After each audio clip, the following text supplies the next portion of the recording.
The Identical Lunch began in Chelsea in the early 60s, if not late 50s. It was very much an initiatory performance in the food art genre. But early on, this lunch was actually based, as most of my performances are, in what I'm actually doing during my day. The sandwich Identical Lunch is a tuna fish sandwich on wheat toast with lettuce and butter, no mayo, and a cup of soup or a glass of buttermilk. I would often go at noontime to Riss Food, which was located on 22nd Street and 8th Avenue at that time. It's no longer there.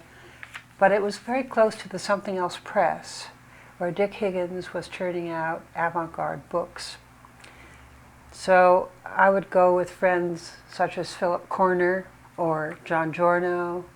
And one day Philip turned to me at lunch and said, you know, Alison, you always have the same lunch. You have an identical lunch.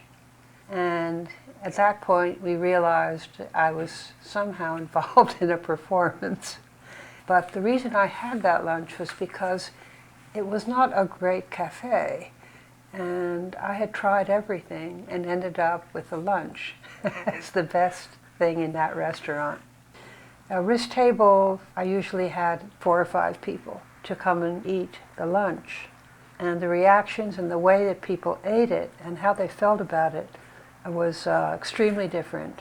What I found very interesting was that Florence and the other waitresses took considerable interest and questioned what I was doing, always having this tuna fish sandwich. And then for me to say it's actually a piece of performance art made me a completely mysterious object to them. And when I came in, and Florence would hold up her hand and she'd say, like, everybody for the lunch? And I'd say, yes. I performed the Identical Lunch in Europe, France, Germany, Scandinavia, in Copenhagen. I've done the lunch in Japan, and I've done it in Korea. You would think in Germany you could find whole wheat bread. No. The best they could do was a whole wheat baguette. It was kind of a facsimile of the lunch. In Asia, I did not even try. I had pictures to show, and then I would enjoy what was regional for them.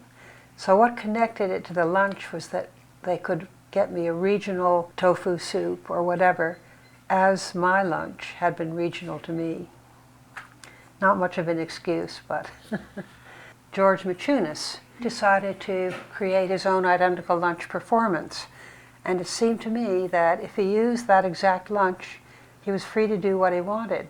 So somewhere in a gallery, he arrived with his Waring blender.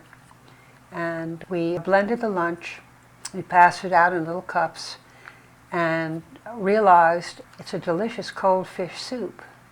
It's really, really nice, kind of heavy and fishy and white. And so we'll see if we can pass out tuna fish sandwiches here at the Smart, where we'll have, I hope, maybe even as many as 20 blenders at the same time.